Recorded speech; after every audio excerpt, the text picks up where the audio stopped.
All right. Good morning, good afternoon, good evening, depending on where you're joining us from. Welcome to today's webinar. We are going to be talking about scenario planning and program sustainability approaches for a changing public health landscape, which will focus on tools and strategies for supporting public health programs navigating uncertainty and change. Today's presentation is being recorded and will be made available via the RAISE and NASTAD websites. Feel free to use the chat or Q&A to add questions and comments at any time. We will have time for discussion after the presentations.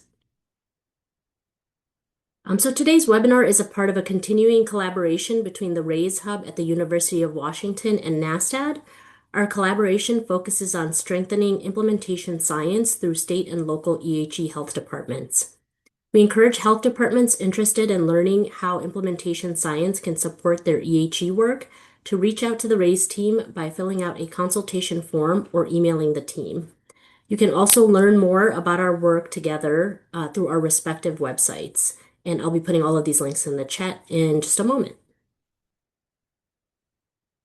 Please do save the date for our next webinar in March, which will focus on turning evidence into impact.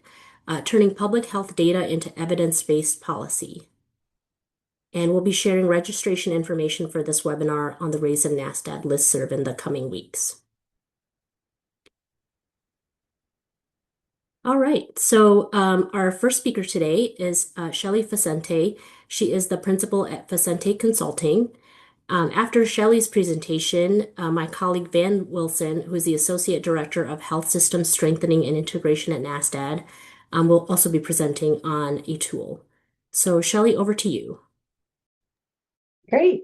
Thank you so much. All right, let me get this going.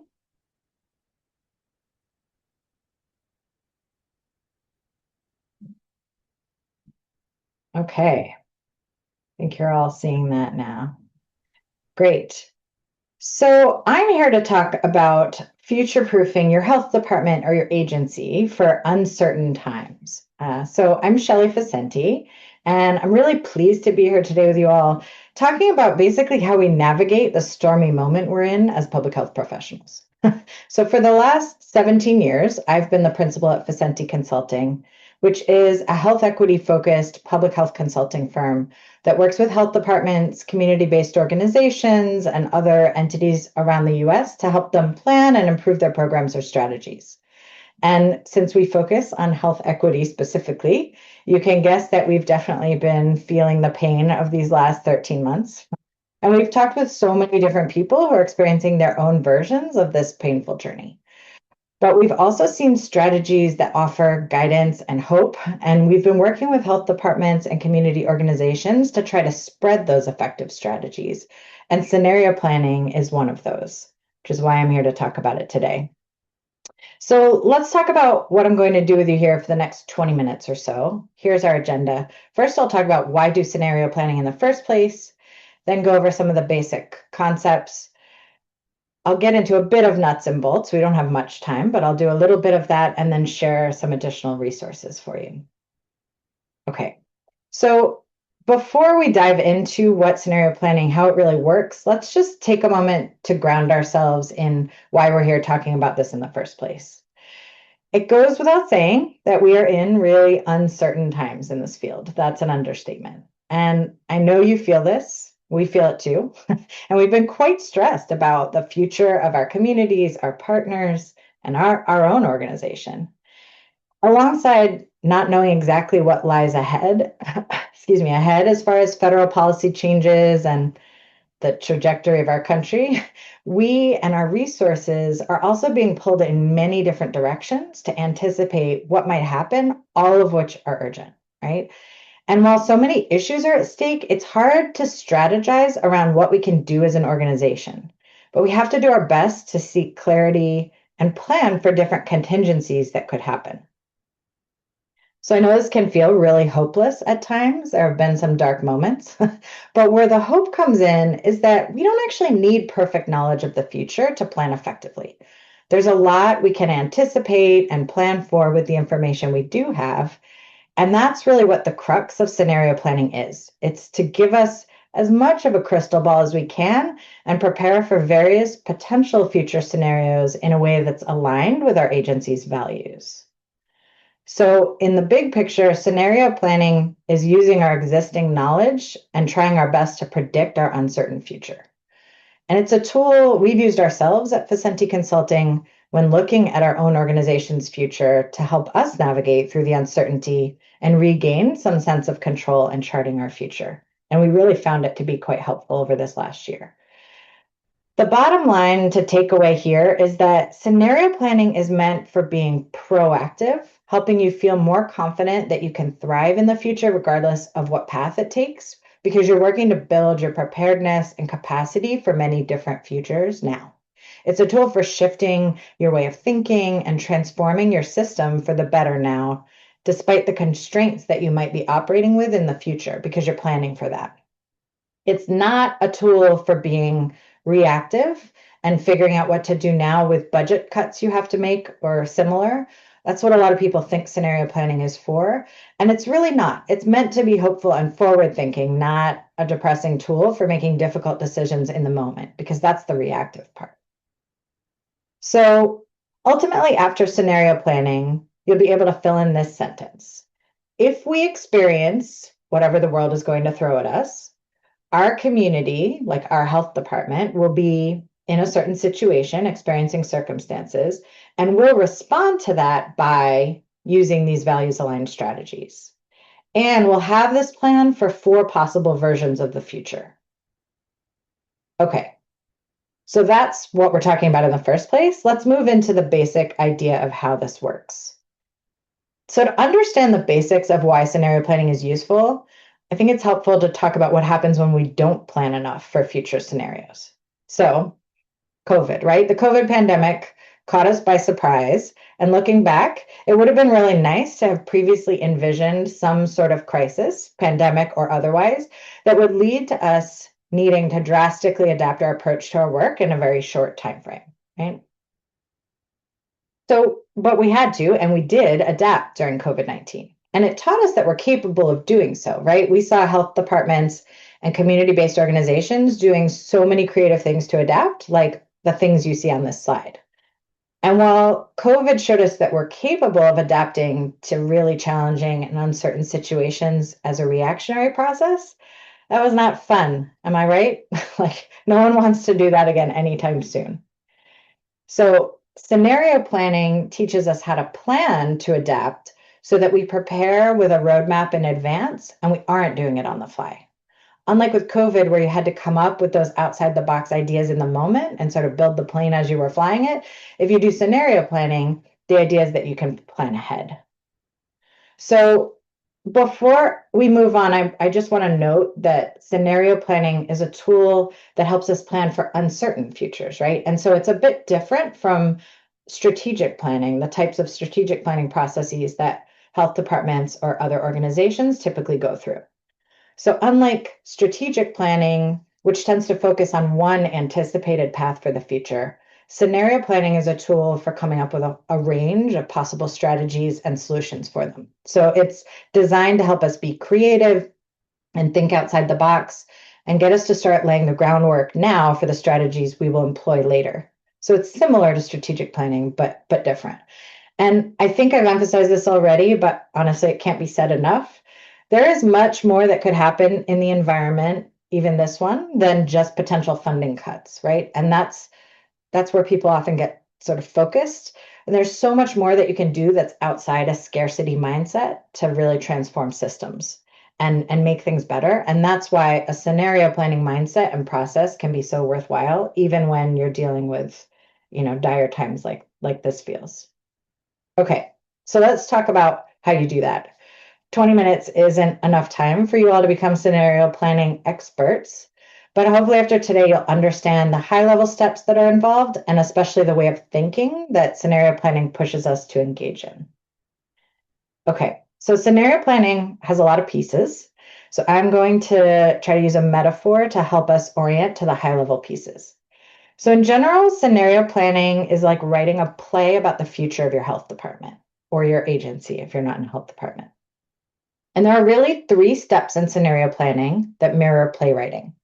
So first, you're going to design the backdrop, the scenery, lighting, sound effects, everything that goes into setting the mood and context for the play.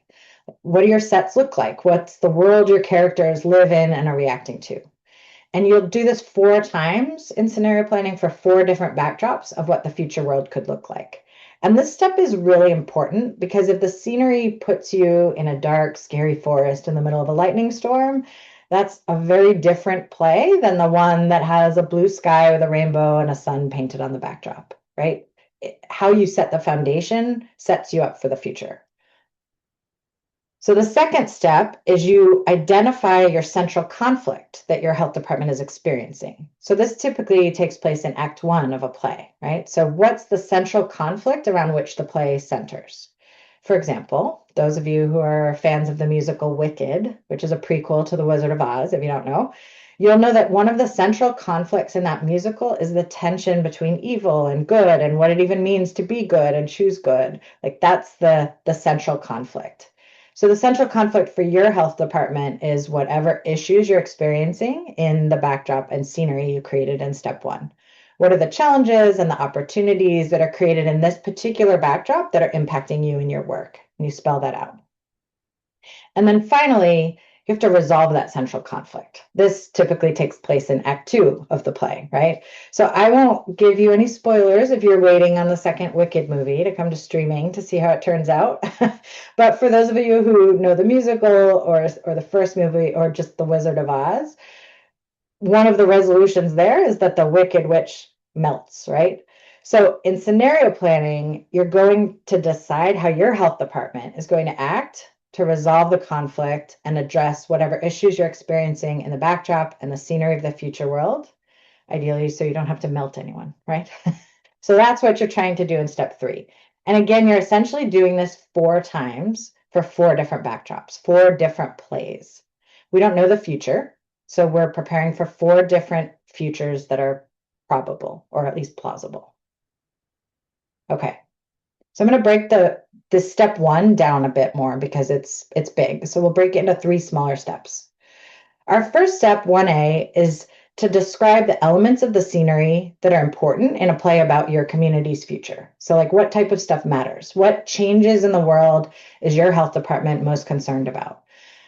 In this one of the 4 scenarios you create, are you in the dark, scary forest with the lightning storm, or is there a blue sky with clouds clearing?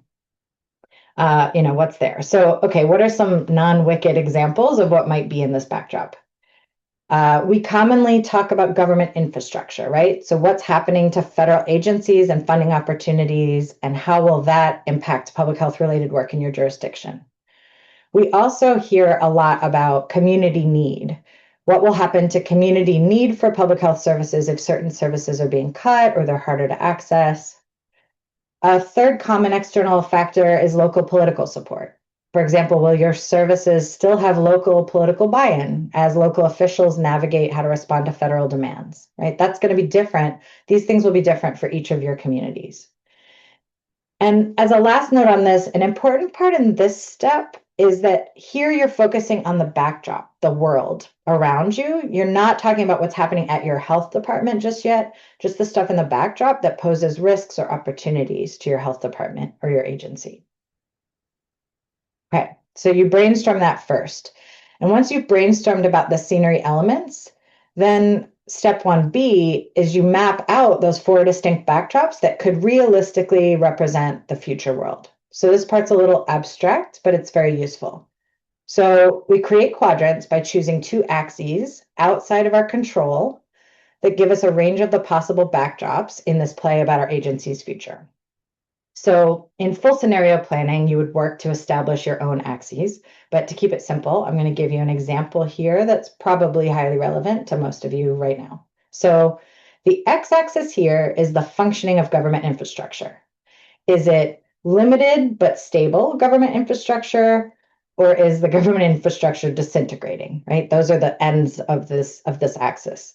So government infrastructure is important to our play's backdrop because it impacts so many things, right? Especially public health funding, the other services your constituents might need and receive. So that's one key axis. Now, note here, we did not put a thriving government infrastructure on the right side because that doesn't seem realistic in this moment. Scenario planning is all about being realistic. So these are supposed to be plausible futures at both ends of any axis, not sort of best case to worst possible case in the world, but in this plausible set of futures. Okay, and then the second axis in this example, the y-axis, is social cohesion. So at the top, we have increasing social cohesion, like we're all getting along better, working together. And at the bottom, social division is getting worse. So again, this axis is important in the backdrop of public health work because social cohesion versus division is what allows communities to band together in response to the state of government infrastructure, right? So these are our two axes we'll use. You don't have to use these in your situation, but they're a starting place for this example. Okay, so combining the two axes then gives us 4 distinct possible backdrops in the plays about our agency's future, right? Labeled here as A through D. So B is the best case scenario and C is the worst case scenario, but we have A and D to work with too. Okay, and then once we have those 4 different backdrops, we write a narrative for each future backdrop and we name it. So this is part C of the first big step, which helps us really conceptualize what that scenery looks like. So for our best case scenario, where government infrastructure is limited but stable and social cohesion is increasing, we first narrate the backdrop. In other words, what's happening in the world where there's limited government infrastructure and increasing social cohesion. So if we were in a full scenario planning workshop, we'd spend a lot of time on this. We'd define what it means for government infrastructure to be limited but stable in our community and really clarify what we mean by social cohesion. We'd sit for a while and envision the world and really try to place ourselves in that. And we don't have time for that today, obviously, but I've provided some points that I think sort of sum up what I think the world would roughly look like under these conditions, the things you see on the slide. So then after we narrate the backdrop, we name it to capture its essence. And this seems silly, but it's useful for the future steps. So the process also takes some time because we want something that really gives us the feeling of being in that backdrop, but is short and catchy so that we can refer to it easily. So for example, we've named this backdrop Fragile Resilience because things feel fairly fragile all around us, but there's community resilience that gives us hope despite that fragility. So now we've narrated and named the backdrop. And again, in a full scenario planning process, this would typically take hours, but I've given you the high level interview. And with this information, we've really set the stage for one of our plays about our health department's future. So now after designing the backdrop, we can fill out the first part of our scenario planning headline. So if we experience fragile resilience, this stuff will happen, or if we experience humanitarian crisis, this will happen. So now we're really able to get into the nitty-gritty of scenario planning, outlining what our agency might experience in each backdrop and how we respond, which is the rest of it. So I don't have much time left. I'm going through, the rest of it's more simple, but it's key. So now we're ready for step 2, which is our central conflict that our health department experiences. But actually steps 2 and 3 are tightly linked. So we're going to do them together. As we think about what our health department's conflicts are in each backdrop, we also think about how to resolve the conflict, right? Because those things go hand in hand. So we're not doing the whole process today, of course, but I'll give you a taste of it. So when we're thinking about common areas of conflict for a health department, they typically fall into 3 main categories: financial, services, and constituents, let's say. These aren't the only categories, and they overlap and intersect. They're not siloed, but they can be helpful for breaking down a health department's challenges and potential solutions, getting people to think about it. So we would take these 3 areas of conflict and think about what they look like in each of our backdrops in step 2. So what would these look like under fragile resilience? What would they look like under humanitarian crisis? And we think both in terms of the impacts on our health department, but also the potential solutions. And that's the crux of steps 2 and 3 of scenario planning. Okay, so I know it was a whirlwind, but here's where we've been today. We've gone over the high-level steps of scenario planning, given you bite-sized examples, and sort of help familiarize you with the framework for what you do with scenario planning. And as we think about concrete strategies, I just want to emphasize a big picture point today. This administration is coloring outside the lines, right? So our usual strategies may not work. So we ourselves have to get really good at making innovative abstract art. We've got to be both realistic and creative in scenario planning and thinking about what can we do differently to keep our health departments and agencies afloat because business as usual is not going to work. And that's part of the key. So the real key is to think beyond what can my health department do to meet the needs? And this can actually be quite hard for some folks. So to get you started, I just want to give a few examples today. Can you partner with another department in the city, partner in new ways? Can you talk to your funders to repurpose funding or think differently? So COVID is a great example of this. In San Francisco during COVID, the community organizations essentially were asked to use their city funds that were for other things and redirect their scopes of work into a neighborhood-based COVID services effort. But they had to do it as an emergency measure and on the fly. So imagine how much different it would have been if we had laid the groundwork for this sort of shift ahead of time and thought through issues like how are we doing data sharing? How can we train organizations rapidly on new topics they're not used to tackling? Things like that, right? That's what scenario planning can do. Can you go upstream? Is there some policy you could advocate for that can ultimately reduce community need? These things don't happen overnight, but this is why we do scenario planning to identify things you can start working on now to prepare for what could come in the future. There's AI. What kinds of ways can you use AI to improve personal productivity, maybe eventually take over some functions that reduce the need for FTE in the long term if that becomes really important? Can you charge for services that have been provided free in some situations? Can you downsize your office space? Can people work from home regularly? Some people. So you don't need to pay as much in building leasing or upkeep. Maybe you could even sell things, come up with a great hat or a t-shirt that everyone wants. There are so many options, right? And of course, you can consider agency structures that would support sustainability, which sometimes involves cuts, but it often can involve streamlining or otherwise working differently to be able to do more with the same staff. So again, the point is to use scenario planning to transform your system proactively in ways that will bring improvements to everyone rather than just minimize harm in the face of a crisis. Okay, so that's about all the time we have. So I'll just close out for one more minute and talk about what you can do moving forward. You might be wondering, like, what are my health department's next steps after this rapid fire presentation? So we recommend you take this information back to your colleagues and let the basics sink in, and then consider what other supports you need. For example, do you want to do more involved scenario planning with a facilitator who has expertise in that? Or maybe today felt like enough of a primer for you, and you can take these basic concepts and use them in your existing planning processes. Should be great.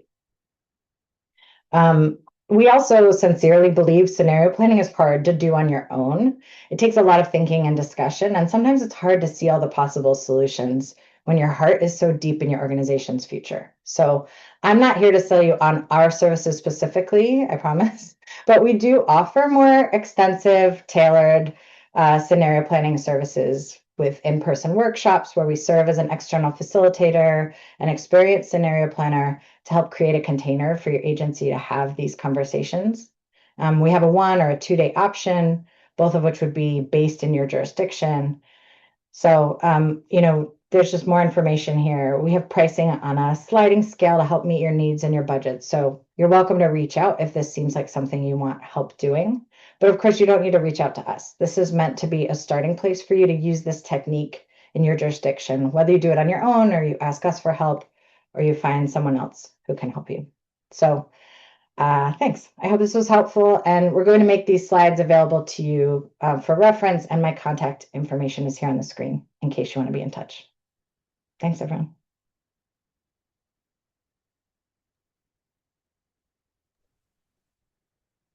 Thanks, Shelley. I'll go ahead and jump in here since I'm next. I wasn't sure if we were going to have a little handoff here, but that was really, really interesting and got a lot of ideas flowing for me and some of the work that we do here at NASTAD. And a good segue here, I think a good complementary tool to what I'm discussing today. So I'll jump into my slides here. I just want to start with a brief introduction. My name is Van Wilson. I've been at NASTAD now for a few years, And I'm really thrilled to see 76 people on a call this afternoon. Um, I know that what we're going to be talking about is valuable here, so I just want to thank you for spending a little bit of your time with us this afternoon. I also see a lot of familiar faces. So, my primary role at NASTAD, I kind of share time between a few projects. Our HRSA EHE on the treatment side of the thing, the Ryan White side of the house is about half of my job. The other half of my job is helping state Medicaid organizations, agencies report the HIV viral load suppression measure.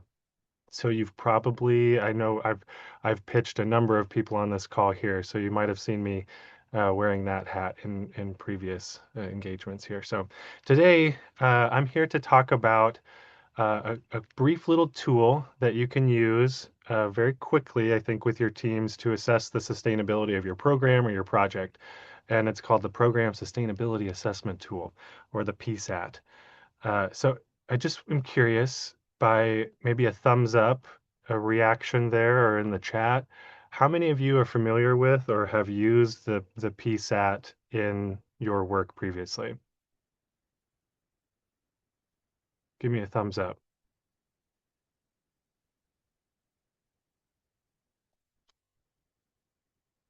Okay, not many. I'm seeing I'm seeing no thumbs up. I got myself a thumbs up because I held it up long enough. Okay, so this is going to be really valuable for you then. Before I jump into explaining a little bit about the tool, let's just kind of think about sustainability. When we approach that, there's usually a handful of questions that we have in mind. Some questions may be like, did we achieve what we hoped? Was it satisfactory or not? Do we need to come back and tweak it? Have we normalized that change, whatever it might have been? How do we monitor that progress once we think that we've made change that we've wanted to make? Other questions that might come up for you and your teams, who should be involved in some of these questions around sustainability? Are our senior leaders involved? Do we have external and internal support? Do we have internal capacity or a plan for when staff come and go? And also thinking about how we're communicating with that both internally and externally. So there's a whole host of questions that spring up when we think about sustaining an activity.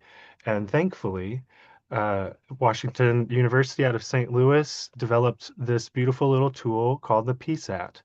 And it identified 8 domains and made our work really easy for us when we're asking these questions about how to sustain change or how to sustain the impact of a program.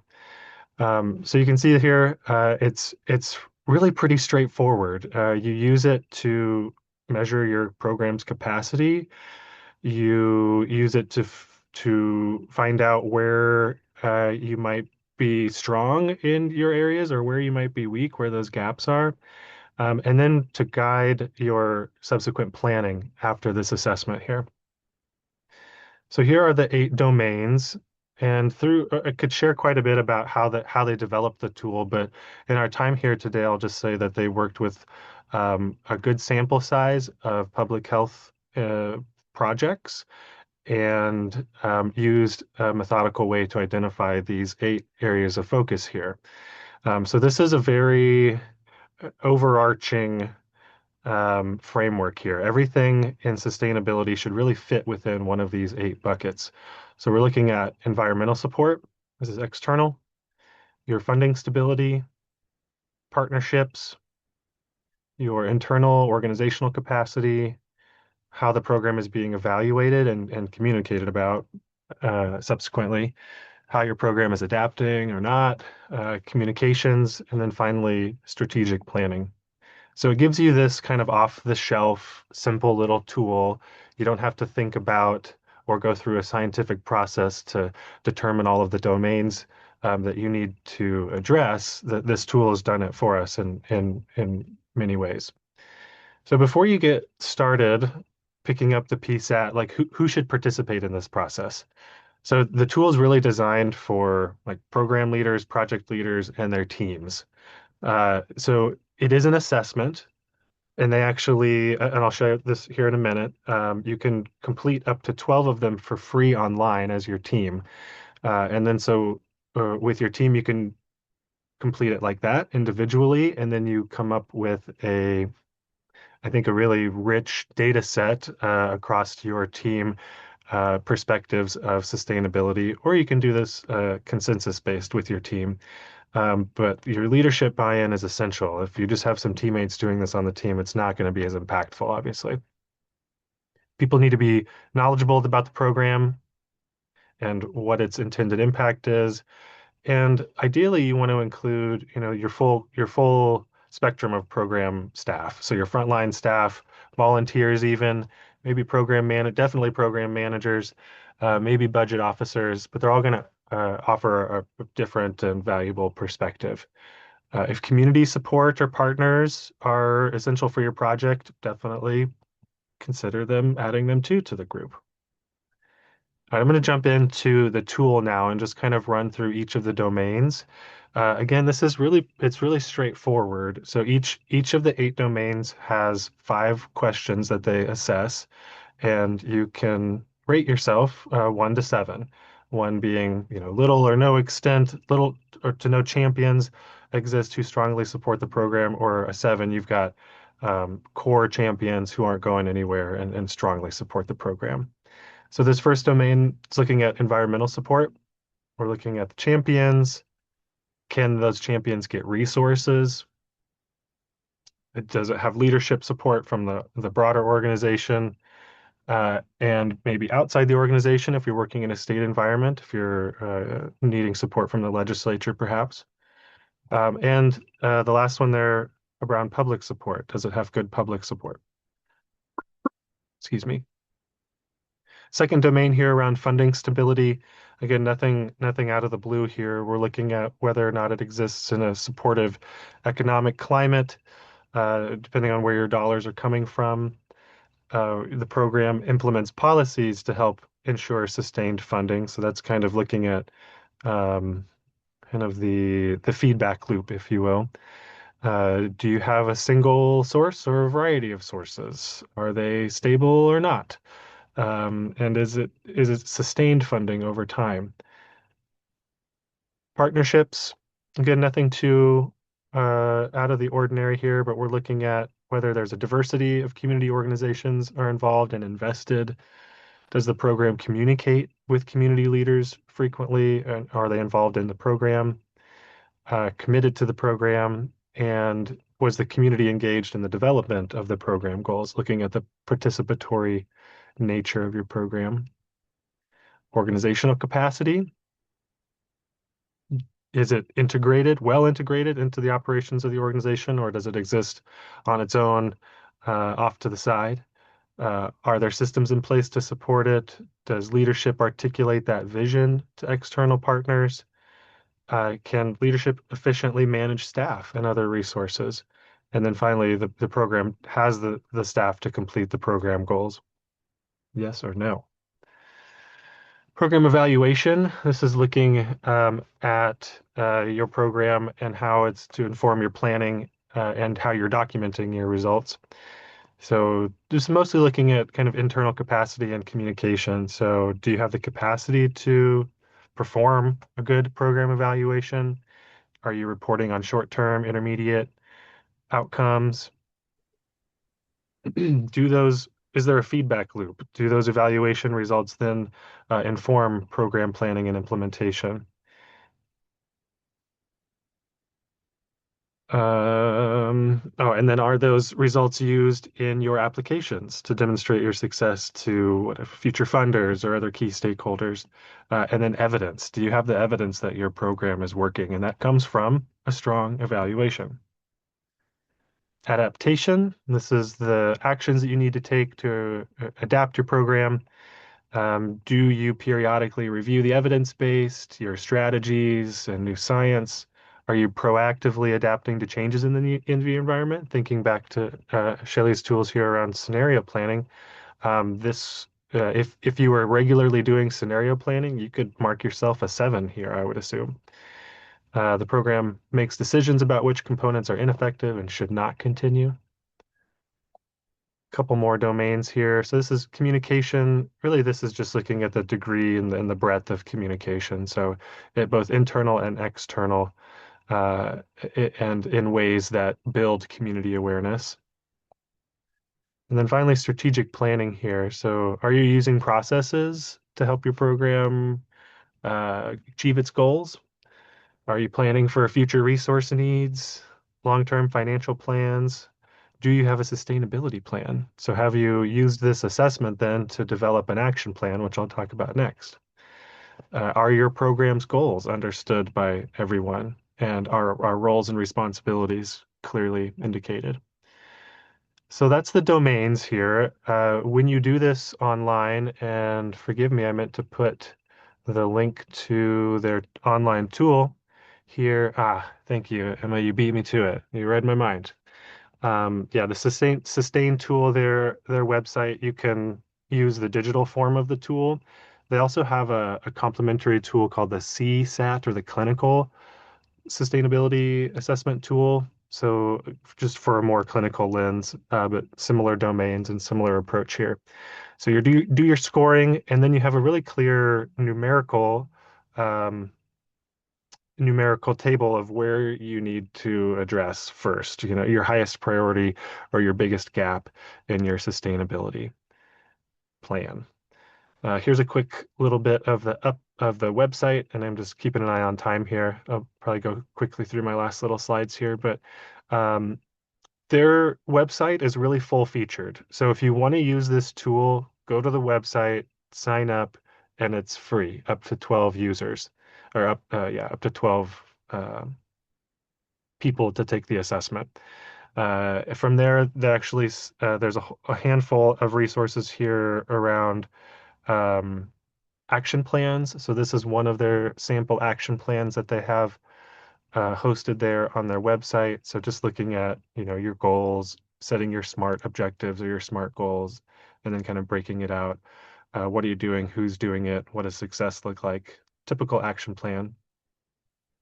Um, and then, yeah, I just encourage you again to check out their website here. They have um, quite a few really good resources to put this into plan. So this last slide here, I'm just really curious with the 72 people that we have on so far. I'm curious, what do you think right now today? Like, what domain do you think needs your most attention? Maybe funding stability. We won't talk about funding stability today because we know that that's challenging for everybody. But maybe other domains here in the chat. What domain do you think needs your most attention in your programmatic project environment right now?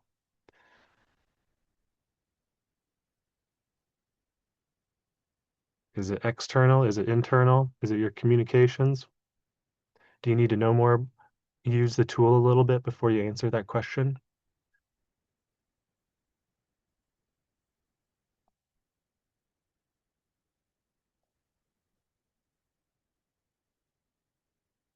Program adaptation. Yeah, let's go look at that one for a second here. Yeah, so this is this domain here, I think um, often organizations, jurisdictions have trouble prioritizing this type of work because it's just work that takes time to do, and it's not often the most emergent or urgent issue. So yeah, I think these things where you're periodically reviewing the evidence base and your strategies and new science, you're proactively adapting to changes in the environment. And this last one here, making decisions about which components are ineffective and should not continue. In our EHE work with our Part B, Part A jurisdictions, that's come up a lot. What do we need to stop doing in order to do what works? Free up resources to do what works. And Justin and Debbie here, environmental support. I would assume that's the case for a large number of our states and jurisdictions. just kind of given the variable political climate of our time.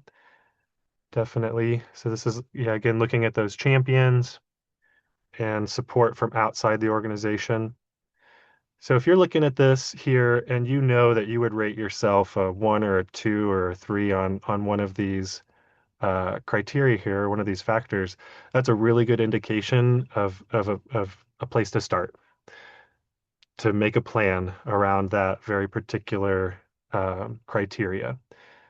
And that's what I like about the PSAT is that it has the domains and then they're broken down um, to a granular enough level where you can really where it's actionable. So each one of these things feels actionable to me. If you were a gap or if you had a room to grow in one or more of those, I could see us coming up with the plan easily. All right, I will um, give my time back here. I know we've got about 15 or so minutes for discussion. I just want to thank Emma and Krupa for the invite as well. I don't often make my way to the prevention side of our stakeholder group here, so it's good seeing everyone today. I appreciate everyone's time again.